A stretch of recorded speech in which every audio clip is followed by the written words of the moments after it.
Hi, welcome to Telugu career guide YouTube channel.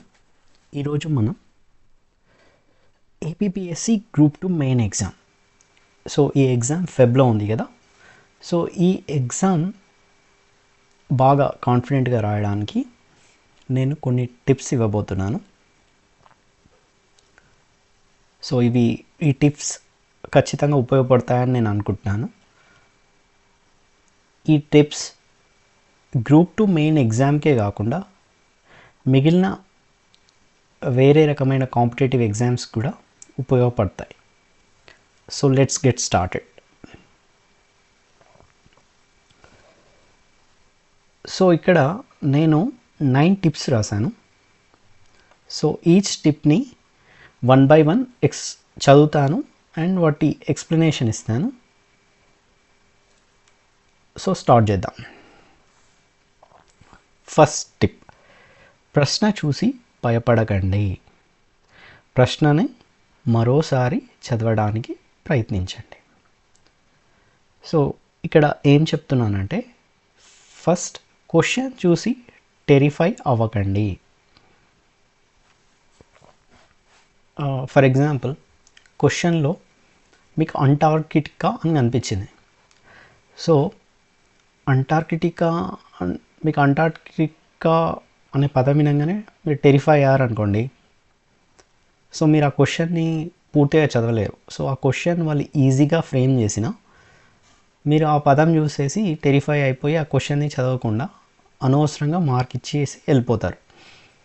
So ఎప్పుడు కానీ ప్రశ్నను చూసి భయపడకండి. సో ప్రశ్నను మరోసారి చదవడానికి ప్రయత్నించండి. సో 1కి 2 సార్లు క్వశ్చన్ని చదవండి. ఎంత టఫ్ ప్రశ్న అయినా చదవడానికి ప్రయత్నించండి. మీకు ఇష్టం లేకపోయినా చదవండి. నెక్స్ట్, వారు సరైన స్టేట్మెంట్ల గురించి అడుగుతున్నారా లేదా సరికాని స్టేట్మెంట్ల గురించి అడుగుతున్నారా అని వెరిఫై చేయండి. సో ఇప్పుడు క్వశ్చన్స్ ఎలా ఉంటున్నాయి, 4 స్టేట్మెంట్స్ ఇస్తారు, ఏబిసిడి అని ఇస్తారు. ఏబిసిడి అని ఇచ్చినప్పుడు సో కింద ఇందులో సరైనవి గుర్తించండి లేదా సరికానివి గుర్తించండి అని అడుగుతారు. సో అప్పుడు ఏంటి, మనం జనరల్గా సరైనవి మనం ఆ ఫ్లోలో ఎగ్జామ్ ఫ్లోలో సరైనవి అని అనుకుంటాం, కానీ అక్కడ సరికానివి గుర్తించండి అని ఉంటుంది. సో నేను ఇక్కడ క్వశ్చన్ని మరోసారి చదవడానికి ప్రయత్నించండి సో అనే ముఖ్య ఉద్దేశం ఏంటంటే, కొన్నిసార్లు మనం ఫస్ట్ అటెంప్ట్లో కరెక్ట్గా ప్రాపర్గా అండర్స్టాండ్ చేసుకోకపోయినా ఇంకొకసారి చదవడం వల్ల మనకి గ్రిప్ వస్తుంది క్వశ్చన్ పైన. సో ప్రశ్నని మరోసారి చదవడానికి ప్రయత్నించండి అనే సెంటెన్స్ ఉద్దేశం అది. ప్రశ్న చూసి భయపడకండి అంటే ఏ ప్రశ్నైనా టెరిఫై అవ్వద్దు. ఈ సింపుల్ క్వశ్చన్స్ కూడా ఉంటాయి. మీకు కొన్ని పదాలు హార్డ్ అనిపించిన ఫైనల్ క్వశ్చన్ సింపుల్గా ఉంటుంది. సో అందుకని ప్రశ్న చూసి భయపడకండి. ఇది నా ఫస్ట్ టిప్. సెకండ్ టిప్, మీకు 150 minutes మాత్రమే సమయం ఉంది. అంటే కేవలం 1 minute మీరు ప్రశ్నకి సమాధానం ఇవ్వాలి మరియు బబ్లింగ్ పూర్తి చేయాలి. ఈ విషయం మర్చిపోవద్దు. ప్రస్తుతం ఉన్న కాంపిటేటివ్ ఎగ్జామ్ ప్యాటర్న్లో ఎలా ఉందంటే, పేపర్లో 150కి 150 క్వశ్చన్స్ చదవడం గగనం అయిపోయింది. 150కి 150 క్వశ్చన్స్ చదవడం గగనం అయిపోయింది. సో మీకు హార్డ్లీ 1 minute టైం దొరుకుతుంది. ఒక క్వశ్చన్ ఆన్సర్ చేయడానికి. సో క్వశ్చన్ని చదవాలి, అర్థం చేసుకోవాలి, ఆప్షన్ చూజ్ చేసుకోవాలి, కరెక్ట్ ఆప్షన్ని చూజ్ చేసుకోవాలి, దాన్ని బబ్లింగ్ చేయాలి. సో ఇదంతా 1 minute కంప్లీట్ కావాలి. ఎందుకంటే టైం అనేది సరిపోదు ఎగ్జామ్లో. సో మీరు మీ బ్యాక్ ఆఫ్ యువర్ మైండ్లో 1 minuteకి 1 క్వశ్చన్స్ చేయాలి ఖచ్చితంగా అనేది ఉండాలి. అన్ని ప్రశ్నలు చదివి సమాధానాలు పెట్టాలని మర్చిపోకండి. ఇంకొకటి ఏంటంటే, 150 క్వశ్చన్స్ ఉన్నాయి, ఒక 90 క్వశ్చన్స్ చదివినా 60 క్వశ్చన్స్కి ఏదో ఒక ఆప్షన్ పెడతామనుకుంటే మీరు జాబ్ కొట్టలేరు. ఏదో ఒకటి పెడితే జాబ్ కొట్టలేరు. సో అన్ని ప్రశ్నలు చదవాలని మీ బ్యాక్ ఆఫ్ యువర్ మైండ్లో, మీ మైండ్లో ఉంచుకోండి అది. సో ఈ పాయింట్లో ముఖ్య ఉద్దేశం ఏంటంటే టైం అనేది వెరీ ఇంపార్టెంట్ అండ్ ఒక్క క్వశ్చన్కి ఒక్క నిమిషమే ఉందని గుర్తుపెట్టుకోండి.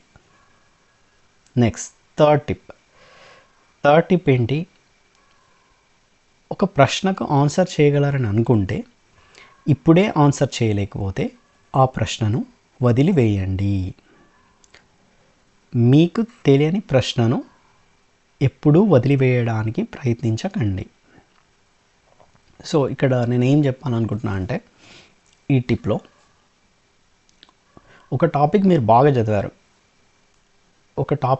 చదివారు ఏంటి ఒక topic for example fundamental rights గురించి బాగా చదివారు అనుకోండి.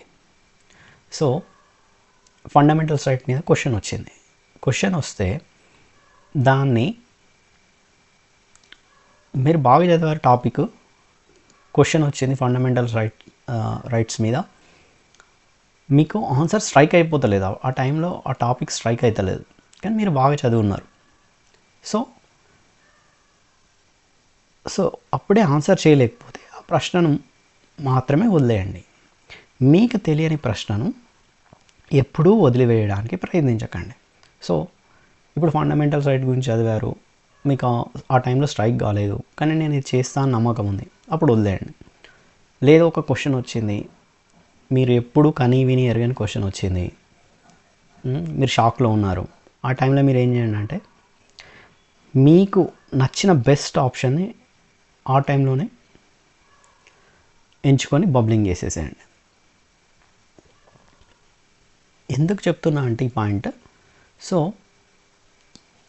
ఈ క్వశ్చన్ మీకు తెలియదు, సరే తర్వాత చూసుకుందామని మీరు వదిలిపెట్టారు అనుకో, తర్వాత కూడా లాస్ట్ మూమెంట్లో అసలు మీరు ఆ క్వశ్చన్ మీరు చేయడానికి మీకు టైం, ఆ క్వశ్చన్ మీరు వదిలిపెట్టారు, అది మళ్ళీ తిరిగి చూసుకోవడానికి కూడా టైం దొరకకపోవచ్చు.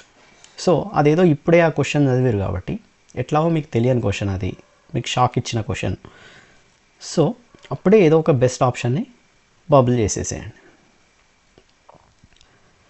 ప్రస్తుత పోటీ పరీక్షల సరళి ప్రకారం మీరు వదిలివేసిన ప్రశ్నలకు చివరిలో ఆన్సర్ చేయడానికి సమయం సరిపోదు. సో ఈ పాయింట్ నేను ఆల్రెడీ చెప్పాను, ఏంటంటే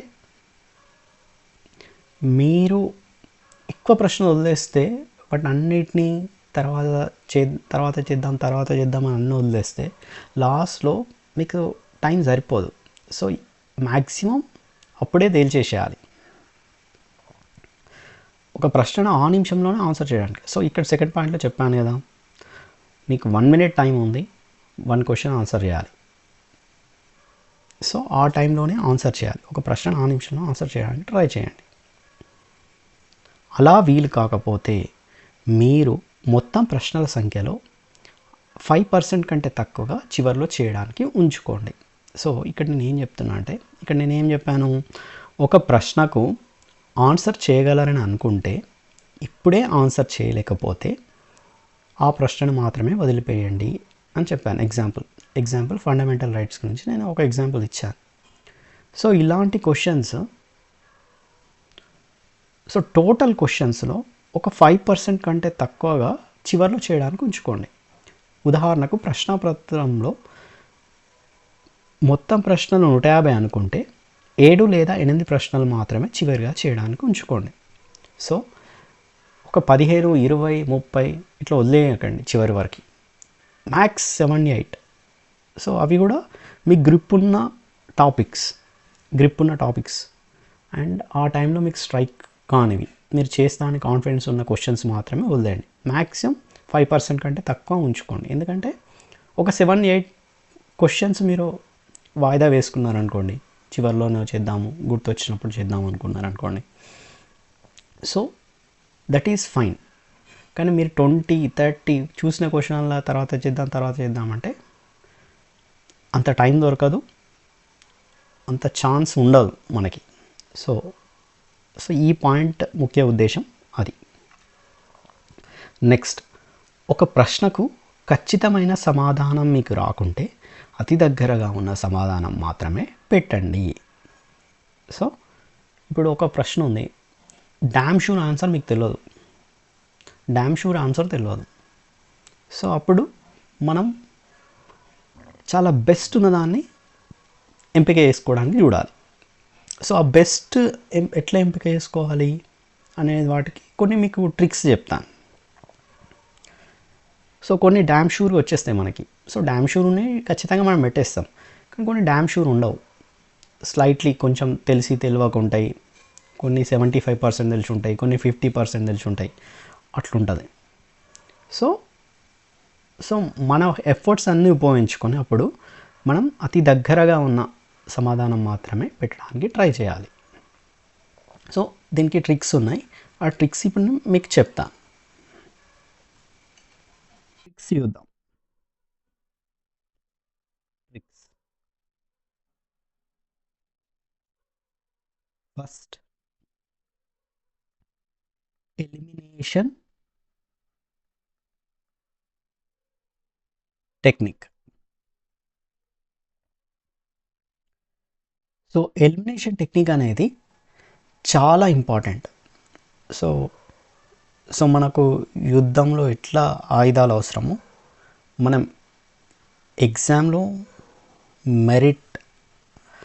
మెరిట్ లిస్ట్లో ఉండడానికి ఎలిమినేషన్ టెక్నిక్ అనేది ఒక ఆయుధం.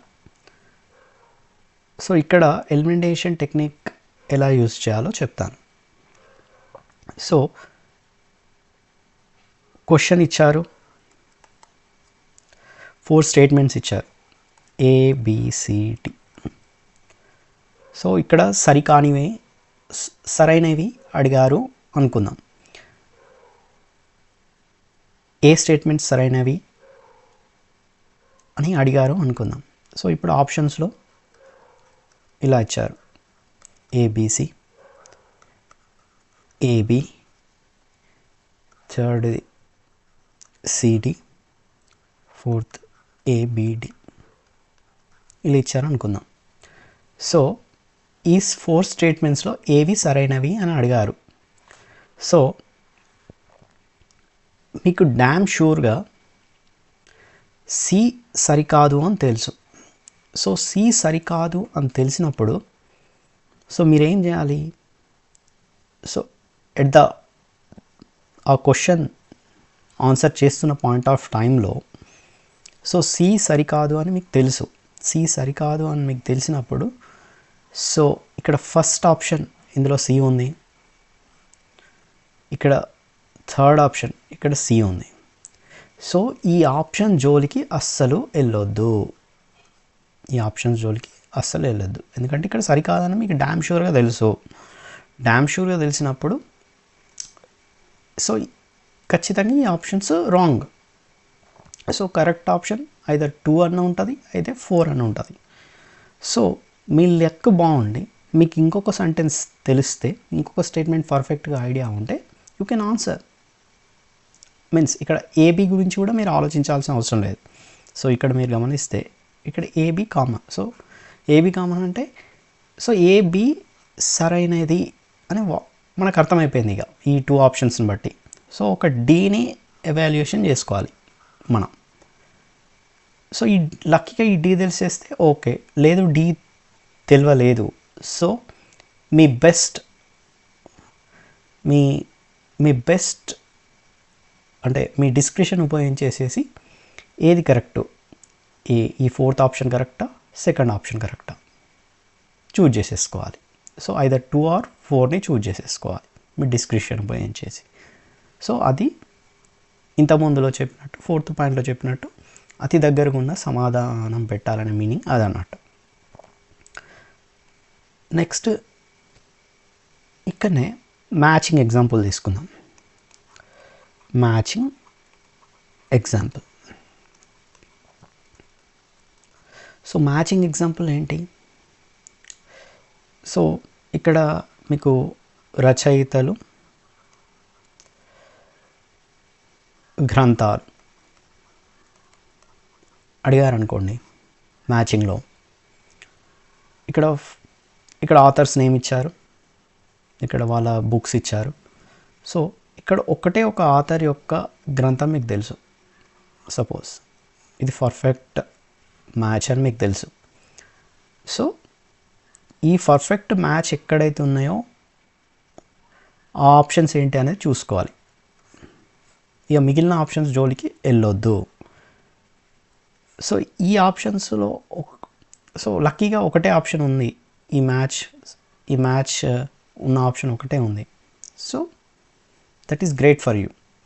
లేదు ఒక 2 ఆప్షన్స్ ఉన్నాయి, సో ఇంకా నియర్ బై ఆన్సర్ మీరు పెట్టడానికి ట్రై చేయండి. సో అది elimination technique. So this is the most important technique. So ఒక కాంపిటేటివ్ ఎగ్జామ్లో ఈ కాలంలో సక్సెస్ అవ్వాలంటే ఎలిమినేషన్ టెక్నిక్ లేనిది మనం సక్సెస్ని సాధించలేము. సో ఇది మీకు ప్రాక్టీస్, ఎక్కువ ప్రాక్టీస్ చేస్తే వస్తుంది. సో మీరు బాగా ప్రాక్టీస్ చేయాలి, టెస్ట్ సిరీస్ బాగా ప్రాక్టీస్ చేయాలి.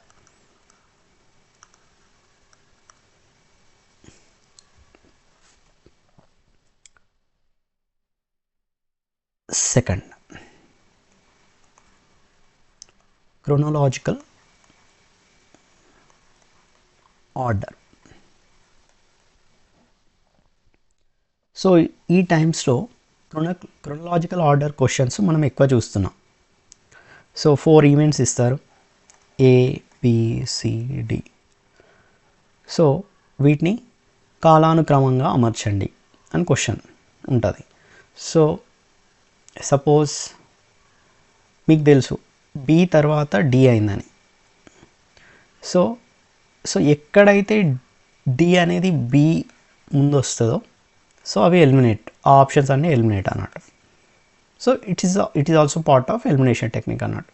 సో ఎలిమినేషన్ టెక్నిక్లో ఈ క్రోనలాజికల్ ఆర్డర్లో కూడా ఇప్పుడు B తర్వాత D వచ్చిందని తెలిసినప్పుడు ఇక్కడ D ముందు వచ్చే ఆప్షన్స్ అన్నీ ఎలిమినేట్ అయిపోతాయి.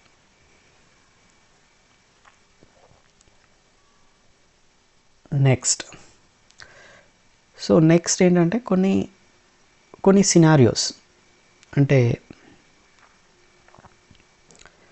వర్స్ట్ కేస్ సినారియోస్ అనుకోవచ్చు మీరు. వర్స్ట్ కేస్ సినారియోస్లో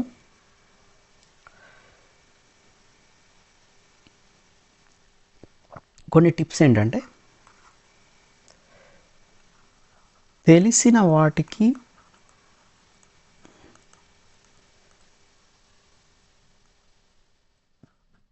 తెలిసిన సమాధానం,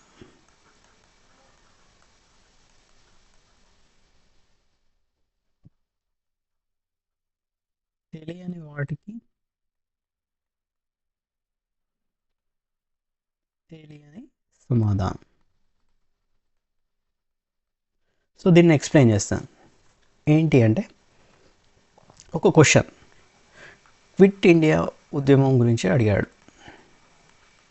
క్విట్ ఇండియా ఉద్యమం గురించి ఒక క్వశ్చన్ అడిగాడు. సో అప్పుడు నీకు ఐడియా ఉంది, క్విట్ ఇండియా గురించి నువ్వు చదివావు, నీకు ఐడియా ఉంది, నీకు గ్రిప్ ఉంది టాపిక్ పైన.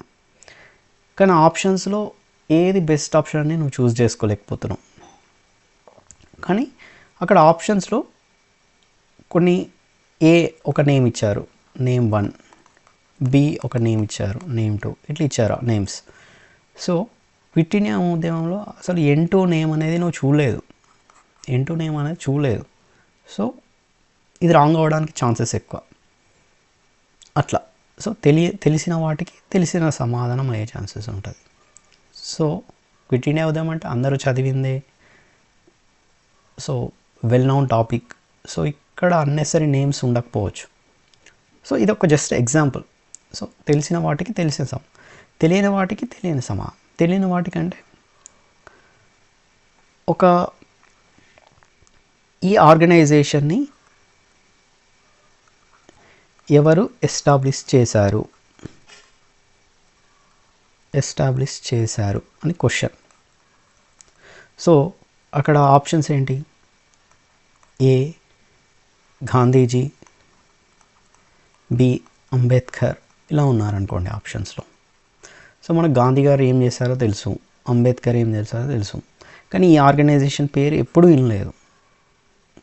సో మీకు గాంధీ గారివి తెలుసు, అంబేద్కర్ గారివి తెలుసు. సో అప్పుడు ఏం చేయాలి? సో తెలియని కొన్ని నేమ్స్ ఉంటాయి. ఇప్పుడు సి ఆప్షన్లో మీకు తెలియని నేమ్ ఉంది, డీలో కూడా తెలియని నేమ్ ఉంది. సో ఆబ్వియస్గా సి డీలలో ఏదో ఒక ఆన్సర్ ఉంటుంది. సో అప్పుడు మీరు బెస్ట్ చూజ్ చేసుకోవడానికి ట్రై చేయండి, ఈ సిడీలో చూజ్ చేయడానికి ట్రై చేయండి.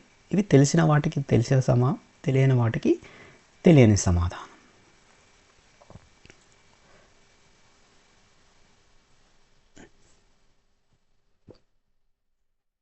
నెక్స్ట్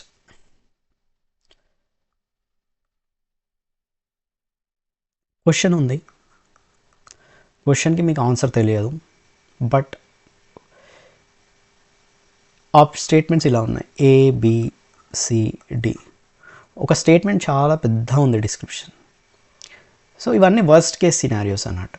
సో సి రైట్ అవ్వడానికి ఛాన్సెస్ ఎక్కువ ఉంటాయి. అట్లా ఇంకొకటి జనరల్గా కొన్ని generic statements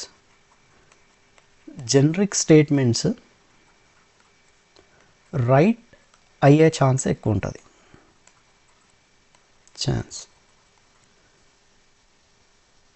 extreme statements wrong అయ్యే ఛాన్స్. సో ఇవన్నీ కొన్ని టిప్స్. సో ఇప్పుడు కొన్ని స్టేట్మెంట్స్ ఇచ్చారు, స్టేట్మెంట్ ఏ, స్టేట్మెంట్ బి. సో ఇక్కడ ఆప్షన్స్లో ఏవి సరైనవి అంటే 1 ఏ మాత్రమే, 2 బి మాత్రమే, 3 A and B, 4th neither A nor B ఇలా ఉన్నాం అనుకోండి. సో అప్పుడు చూసుకోవాలి generic statements, extreme statements. So generic statements ఎక్కువ రైట్ అయ్యే ఛాన్సెస్ ఉంటాయి, ఎక్స్ట్రీమ్ స్టేట్మెంట్స్ రాంగ్ అయ్యే ఛాన్సెస్ ఉంటాయి. అట్లా ఈ స్టేట్మెంట్ ఏబీలు కాకుండా కొన్ని స్టేట్మెంట్స్ ABCDలు కూడా ఇస్తారు. 4 స్టేట్మెంట్స్ అడిగి కూడా వాటిలో సరైనవి సరికానివి అని అడుగుతారు. సో జనరిక్ స్టేట్మెంట్స్ రైట్ అయ్యే ఛాన్సెస్ ఉంటాయి, ఎక్స్ట్రీమ్ స్టేట్మెంట్స్ రాంగ్ అయ్యే ఛాన్సెస్ ఉంటుంది. సో ఇదొక ట్రిక్. సో ఇవి ట్రిక్స్. సో మెయిన్గా ఫస్ట్ ఎలిమినేషన్ టెక్నిక్, అది చాలా ఇంపార్టెంట్. సో ఖచ్చితంగా ఉండాల్సిన ఆయుధం ఒక కాంపిటేటివ్ వరల్డ్లో ఉన్న ఆస్పిరెంట్కి ఇది ఖచ్చితంగా ఉండాల్సిన ఆయుధం ఏంటంటే elimination technique. Next chronological order. So ఇప్పుడు క్రోనాలజికల్ ఆర్డర్ క్వశ్చన్స్ కూడా ఎక్కువైపోయాయి. సో ఈ 3, 4, 5 ఏంటంటే వర్స్ట్ కేస్ సినారియోస్ అంటే మీరు ఆ క్వశ్చన్కి ఏం చేయలేకపోతున్నారు, సరైన ఆన్సర్ని ఫైండ్ అవుట్ చేయలేకపోతున్నారు. ఆ టైంలో ఈ 3, 4, 5 ట్రిక్స్ యూజ్ చేసుకోండి. ఈ 3, 4, 5 ట్రిక్స్ వర్క్ అవుతాయి అనేది కాదు, but something is better than nothing. So ఏదో ఒక ఆప్షన్ పెట్టడం కన్నా ఈ 3, 4, 5 ట్రిక్స్ వర్క్ అవుతాయి. So there is a possibility me answer correct అవ్వడానికి ఛాన్సెస్ ఎక్కువ ఉంటాయి. సో ఇవి ట్రిక్స్. సో మనం ఫస్ట్ 4 టిప్స్ కవర్ చేసేసాం. నెక్స్ట్ 5th, మీరు టాప్లో ఉండాలంటే అందరూ చేయగలిగిన ప్రశ్నలను మీరు ఖచ్చితంగా చేయాలి. అదేవిధంగా ఎవరూ చేయలేని ప్రశ్నలను కూడా మీరు దగ్గరగా చేయాలి. సో దీని ఉద్దేశం ఏంటంటే, సో బ్యాక్ ఆఫ్ యువర్ మైండ్లో మీరు ఎగ్జామ్ రాస్తున్నప్పుడు ఈ సెంటెన్స్ స్ట్రైక్ అయిపోవాలి. మీరు టాప్లో ఉండాలంటే అందరూ చేయగలిగిన ప్రశ్న ఖచ్చితంగా చేయాలి. అదేవిధంగా ఎవరూ చేయలేని ప్రశ్నలు కూడా మీరు దగ్గరగా చేయాలి. మీకు మెయిన్ ఎగ్జామినేషన్లో ఫస్ట్ పేపర్లో కాన్స్టిట్యూషన్ ఉంది. సో కాన్స్టిట్యూషన్లో డైరెక్టివ్ ప్రిన్సిపల్స్ ఉన్నాయి, ఫండమెంటల్ డ్యూటీస్ ఉన్నాయి, ప్రియాంబుల్ ఉంటుంది. సో ఇప్పుడు ఆ దానిపైన క్వశ్చన్ వస్తే ఒక టాపర్, ఒక మెరిట్ స్టూడెంట్ ఖచ్చితంగా చేయగలుగుతాడు. సో అది మీరు మిస్ చేయొద్దు. So plain vanilla ice cream లాంటి క్వశ్చన్స్ ఉంటాయి, సో అవి ఖచ్చితంగా మీరు కరెక్ట్ చేసేసేయాలి. అదేవిధంగా ఎవరూ చేయలేని ప్రశ్నలను కూడా మీరు దగ్గరగా చేయాలి. కొన్ని టఫ్ క్వశ్చన్స్ ఉంటాయి, ఎవరు చేయలేకపోవచ్చు. సో మీ ఎఫర్ట్స్ని మీరు పెట్టి కరెక్ట్ దగ్గరగా ఉండే సమాధానం చూస్ చేయండి. మనకి 150కి 150 మార్క్స్ రావు, 150కి 150 మార్క్స్ రావు. బట్ పేపర్ని మన బెస్ట్ ఇవ్వడానికి ట్రై చేయాలి. నెక్స్ట్, ఎగ్జామ్ హాల్లో వీరునిగా పోరాడండి.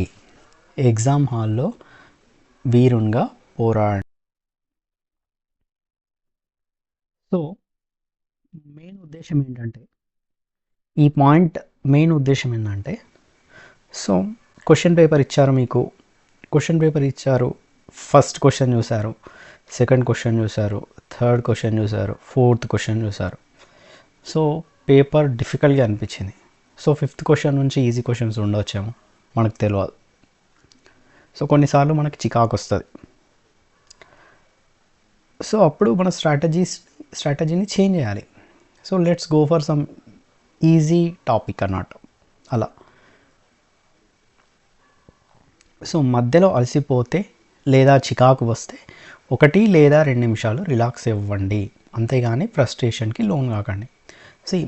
మీరు క్వశ్చన్స్ ఆన్సర్ సాల్వ్ చేసుకుంటూ వెళ్ళిపోతున్నారు. సో సమ్ టైమ్స్ 150కి 150 మినిట్స్ 1 నిమిషానికి చేయాలనే హడావిడిలో పడిపోతే కొంచెం క్రియేటివిటీ మన దగ్గర మిస్ అయిపోతుంది.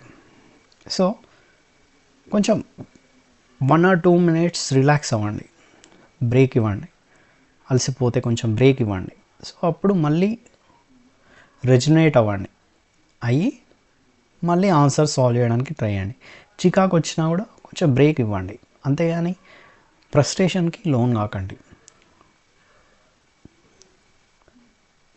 వీరునిగా పోరాడండి.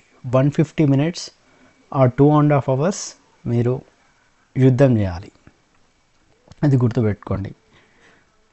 అంతేగాని యుద్ధంలో పారిపోయిన వాళ్ళలాగా వెనుకకు రాకండి. నెక్స్ట్ స్టెప్, ఫస్ట్ ప్రశ్న నుండి చూసుకుంటూ వస్తారా లేదా మీకు నచ్చిన సబ్జెక్ట్ నుంచి స్టార్ట్ చేస్తారా? ఒక ప్లాన్ తీసుకోండి. ఎక్కడ నుండి స్టార్ట్ చేసినా ఒక 10 లేదా 15 ప్రశ్నలు వరుసగా చేయండి. అక్కడ ఒకటి ఇక్కడ ఒకటి చేయకండి, ఎందుకంటే మనం కన్ఫ్యూజ్ అవ్వడానికి లేదా టైం కన్జ్యూమ్ అవ్వడానికి ఛాన్స్ ఎక్కువగా ఉంటుంది. సో ఇక్కడ ఏం చెప్పదలుచుకున్నాను అంటే, మీకు క్వశ్చన్ పేపర్ ఇచ్చారు. సో మీరు క్వశ్చన్ పేపర్ని ఎలా అప్రోచ్ అవుతారు దానికి ఒక ప్లాన్ చేసుకోండి. ఇవన్నీ ఎగ్జామ్ ముందే మీరు చేసేసుకోవాలి. సో ఎలా అంటే ఏంటంటే ఒక బిల్డింగ్ ఉంది, మీరు ఇటుపక్క నుంచి అటుపక్కకి వెళ్ళాలి. బిల్డింగ్ అనేది ఒక 150 క్వశ్చన్స్ అయితే, సో ఇటు నుంచి అటుపక్కకు చేరాలి అంటే 150 క్వశ్చన్స్ కంప్లీట్ చేయాలి. అంటే మీరు ఎలా వెళ్ళాలి, అంటే ఎలా అప్రోచ్ అవ్వాలి అనేది ఒక ప్లాన్ గీసుకోండి. ఎక్కడ నుండి స్టార్ట్ చేసినా ఒక 10 లేదా 15 ప్రశ్నలు వరుసగా చేయండి. అంటే సపోజ్ ఇక్కడ ఒకటి చెప్పాను, మీకు నచ్చిన సబ్జెక్ట్ని స్టార్ట్ చేస్తారు, ఒక ప్లాన్ గీసుకోండి. సో మెయిన్ ఎగ్జామ్లో పేపర్ 1లో హిస్టరీ ఉంది, యాజ్ వెల్ యాజ్ కాన్స్టిట్యూషన్ గురించి ఉంది. కొందరికి హిస్టరీ ఫేవరెట్ సబ్జెక్ట్, కొందరికి కాన్స్టిట్యూషన్ ఫేవరెట్ సబ్జెక్ట్. సో ఆ టైంలో ఏం చేస్తారు, కాన్స్టిట్యూషన్ ఫేవరెట్ సబ్జెక్ట్ అయిన వాళ్ళు కాన్స్టిట్యూషన్ నుంచి స్టార్ట్ చేయండి. అంటే మీకు పేపర్ మీకు వచ్చిన పేపర్లో హిస్టరీ ఫస్ట్ క్వశ్చన్స్ ఉన్న 1 నుంచి 75 వరకు హిస్టరీ క్వశ్చన్స్ ఉన్న మీరు డైరెక్ట్ 76th క్వశ్చన్ నుంచి కాన్స్టిట్యూషన్ నుంచి స్టార్ట్ చేయండి. అట్లా కొందరికి హిస్టరీ ఫేవరెట్ సబ్జెక్ట్ ఉంటుంది, సో వాళ్ళు హిస్టరీ నుంచి స్టార్ట్ చేయండి. లేదు కొందరు ఫస్ట్ నుంచి 150 వరకు చేసుకుంటా అంటూ వెళ్తుంటారు. సో ఎవరి అప్రోచ్ వాళ్ళది. సో అప్రోచ్ ఎలా ఉండాలనేది ఒక ప్లాన్ వేసుకోండి.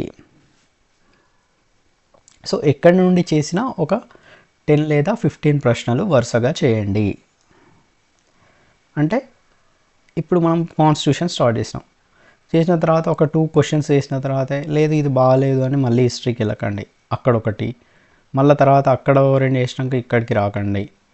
సో ఒక 10 to 15 క్వశ్చన్స్ వరుసగా వేసేసేయండి ఇంకా. సో ఎందుకంటే మనం పేపర్ని అటు ఇటు తిప్పడం వల్ల మన టైం కన్జ్యూమ్ అవుతుంది. సో ఇది నా సలహా మాత్రమే, అంతేకాని ఇలానే చేయాలని ఏమీ లేదు. అంటే ఈ అప్రోచ్ అనేది ఆ పేపర్ని ఆ 150 క్వశ్చన్స్ని ఎలా అప్రోచ్ అవుతారు అనేది యువర్ విష్. ఎలా అప్రోచ్ అవుతారో మీరు ప్లాన్ తీసుకోండి. క్వశ్చన్ పేపర్ అప్రోచ్ విషయంలో మీరు చాలా డైనమిక్గా ఉండేటట్టు ప్లాన్ చేసుకోండి.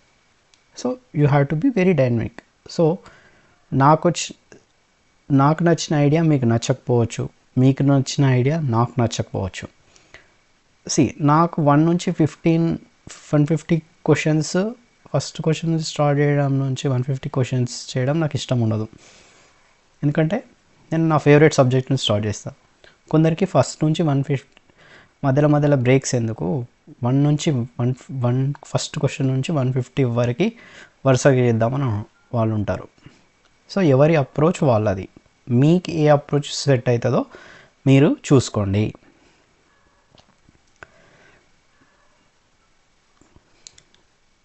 ఇంకొక ఎగ్జాంపుల్ ఏంటంటే, సపోజ్ మనకు ఏ ప్రిలిమ్స్ ఎగ్జామినేషన్స్లోనైనా లైక్ సో ఇప్పుడు జనరల్ స్టడీస్ పేపర్లో బేసిక్ ఇంగ్లీష్ ఇలాంటివి ఉంటాయి.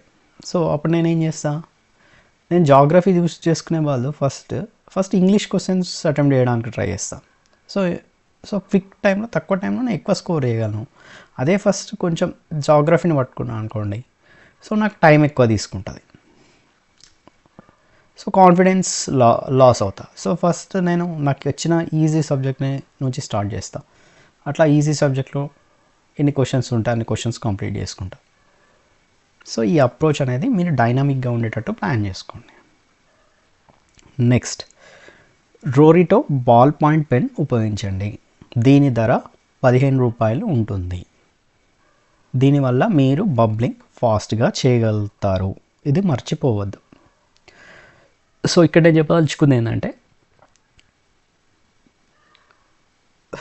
ఈ పెన్ బాల్ పాయింట్ పెన్ ఉపయోగించడం కూడా ఒక one of the best trick. So మనకి జనరల్గా రోరిటో మనం స్టేషనరీ షాప్కి వెళ్తే రోరిటో బాల్ పాయింట్ పెన్ అంటే వాళ్ళు ఫాంటాఫ్లోనో ఏదో ఇస్తారు. సో జనరల్గా దాని కాస్ట్ 15 రూపీస్ ఉంటుంది. సో దానివల్ల మీరు బబ్లింగ్ ఫాస్ట్ చేస్తారు. కానీ కొన్ని జనరల్గా మనం యూజ్ చేసే రెగ్యులర్ డైలీ సెల్లో టెక్నోటిప్ కానీ ఇలాంటివి యూజ్ చేస్తే ఏంటంటే టైం ఎక్కువ తీసుకుంటుంది బబ్లింగ్ చేయడానికి. సో ఇలాంటి పెన్స్ ఉపయోగిస్తే ఫాస్ట్గా బబ్లింగ్ చేయొచ్చు, మనకి టైం సేవ్ అయిపోతుంది. సో ఇది ఎట్టి పరిస్థితుల్లో ఈ అడ్వాంటేజ్ని తీసుకోండి, ఈ పెన్ ఇచ్చే అడ్వాంటేజ్ని తీసుకోండి. లాస్ట్ బట్ నాట్ లీస్ట్ ఏంటి, పైన తెలిపిన విషయాలని ఎల్లప్పుడూ మీ మైండ్లో ఉంచుకోండి, మర్చిపోకండి. సో ఈ టిప్ రాయడానికి మెయిన్ ఉద్దేశం ఏంటంటే, మనం ఒక యుద్ధానికి వెళ్ళామనుకోండి, యుద్ధానికి వెళ్తే మనం ఒక ప్లాన్ గీస్తాం, ఆ ప్లాన్ ప్రకారం యుద్ధం చేయాలనుకుంటాం. సో యుద్ధంలోకి వెళ్ళిన తర్వాత ఏమవుతుందంటే మనకు ఆ ప్లానే గుర్తుకొస్తుంది. సో అట్లనే ఆ ప్లానే గుర్తుకొస్తుంది. సో నువ్వు ఏం ప్లాన్ గీసుకోలేకుండా యుద్ధానికి వెళ్ళావు అనుకో, సో ఆబ్వియస్గా నీకేం ప్లాన్ ఉండదు కాబట్టి you will get defeated. So అలానే ఇది ఒక ప్లాన్ అన్నట్టు, ఈ టిప్స్ అనేటివి ఒక ప్లాన్. సో ఈ పాయింట్స్ని మనం అన్నిటినీ మన మైండ్లో పెట్టుకుంటే, సో యుద్ధం అనేది ఎగ్జామ్ అయితే, సో ఇవన్నీ వీటి ప్రకారం మనం చేస్తాం అన్నట్టు. సో అందుకని ఈ అన్ని పాయింట్స్ గుర్తుపెట్టుకొని ఎగ్జామ్లో బెస్ట్ పర్ఫార్మెన్స్ ఇవ్వడానికి ట్రై చేయండి. సో 150కి 150 ఎవరు స్కోర్ చేయలేరు. సో మీరు ఒక్కటే చేయాలి, ఏంటంటే మీ బెస్ట్ ఇవ్వడానికి ట్రై చేయాలి. సో ఇవి నేను ఇచ్చే టిప్స్. సో ఈ ట్రిక్స్ కూడా.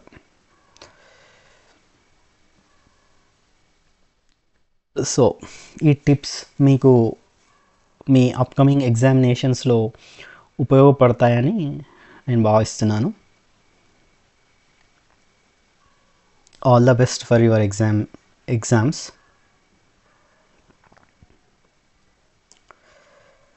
మీరు బెస్ట్ పర్ఫార్మెన్స్ ఇవ్వాలని కోరుకుంటున్నాను.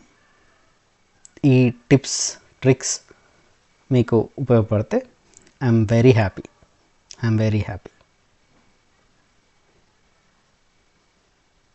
సో ఈ వీడియో నచ్చితే లైక్ చేయండి, మీ ఫ్రెండ్స్కి షేర్ చేయండి, అట్లనే ఏమైనా ఉంటే కామెంట్స్ చేయండి. So please subscribe to my channel.